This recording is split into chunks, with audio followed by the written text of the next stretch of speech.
Heaps happened on the weekend, so much to get to, so little time. One of the big events, though, was at the MCG yesterday. Melbourne fans finally getting a chance to celebrate with their team. And Simon Goodwin finally getting a chance to have a chat to the fans. Kano finally got to say what he wanted to say, which was fantastic as well. He did, and I had shivers down my spine when I actually heard him say it. It was I only saw it on social media, but I think a lot of clubs are going to be following suit after they win premierships in the coming years and doing something similar. Gary Pert's been good enough to join us for Keezer, struggling with back pain. Now's the time for Keezer. A few of them might be struggling with a little bit of back pain. I think a few of them had their Christmas party barefoot bowls on the weekend. Cheerio to all the Keezer staff out there. You're doing a great job. Gary Pert's on the line. Welcome to you, Perty. Great to have you on. G'day, Dwayne. Good day. Oh, look, it was a fantastic day to see over 30,000 D supporters all happily sitting there singing the song and, celebrating with the players. And as you said, Goody and the coaches were there. It was a celebration of the whole club. Purdy, I love the crowd watching along. They knew the result, so there wasn't the anxiety that you'd usually get watching the grand final. They were almost cheering before a goal was kicked. What was it like in the atmosphere? Take us through that.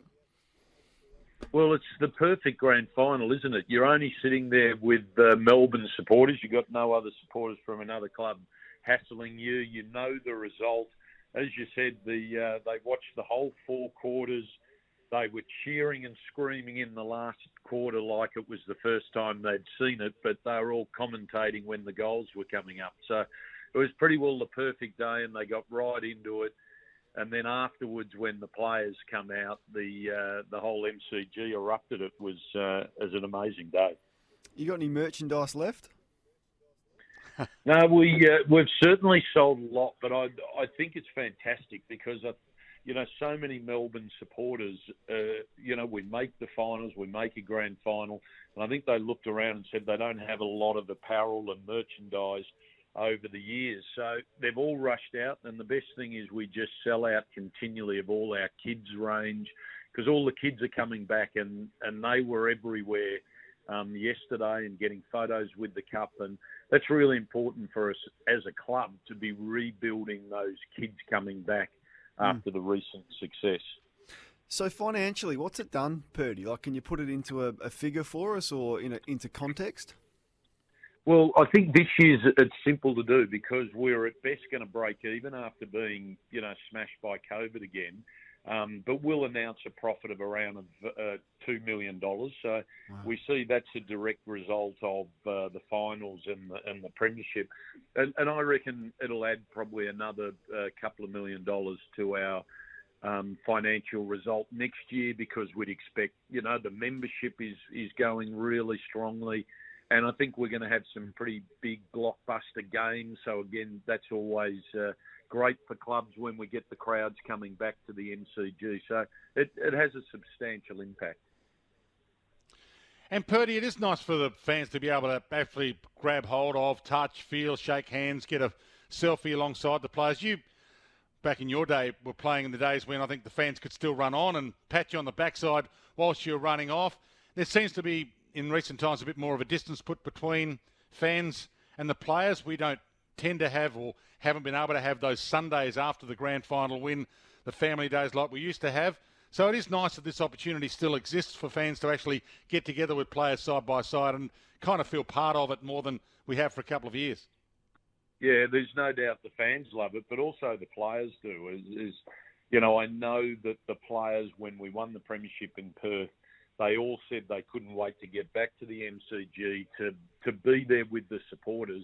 And they were interacting and mixing with the supporters all day, and they really enjoyed it. And you would have seen from social media that they were there with their families for the first time because, of course, in Perth there was only 75 of us. So to come back, have the kids, have the families and friends with the players, this was their first chance that they had to reconnect as a group as well. And so they had a fantastic day, and I got some amazing messages from the players afterwards. So the supporters loved it, but the players were exactly the same.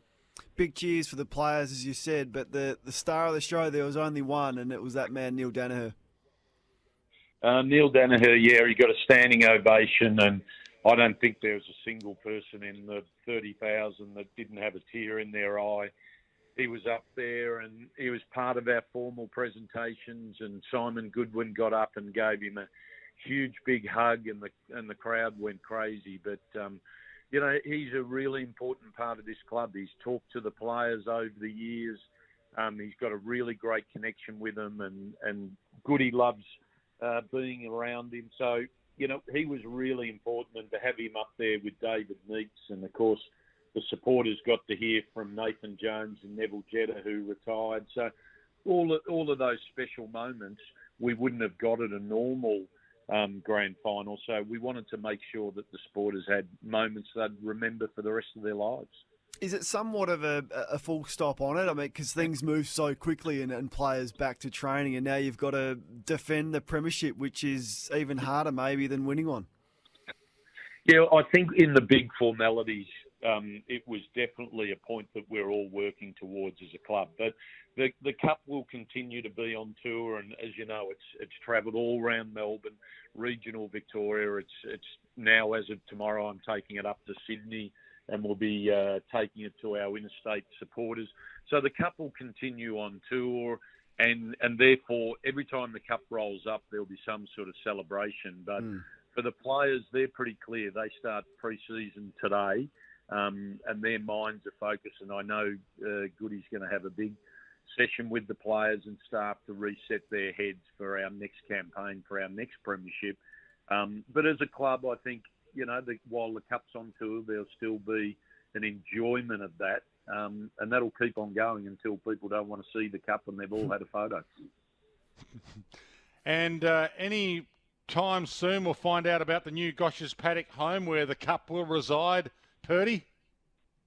Well, they've put a big fence around the oval as of yesterday, so we start digging up the oval and turning that into an MCG-sized ground, which is a critical element. As you guys know, we've been training for many, many years basically on a junior football oval. Now for us to be on an MCG-size oval by the time we start the season next year, that's our first step.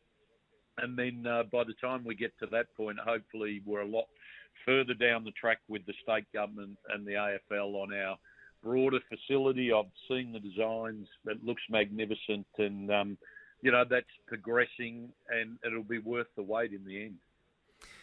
And round one, the grand final rematch. How do you feel about that, opening up the season? I think it's terrific, and I guess you'd just be encouraging all the D's fans to back up the truck and buy the memberships if they possibly can. We'd love to see everyone just completely fill the MCG. As soon as we won the premiership, the next morning I rang Travis Old and said, mate, we owe it to the Melbourne fans to, for both clubs, the Melbourne supporters and the Bulldog supporters, to replay this game in Melbourne. I think it'll be a huge crowd. We'll unfurl the flag and make it, something really special.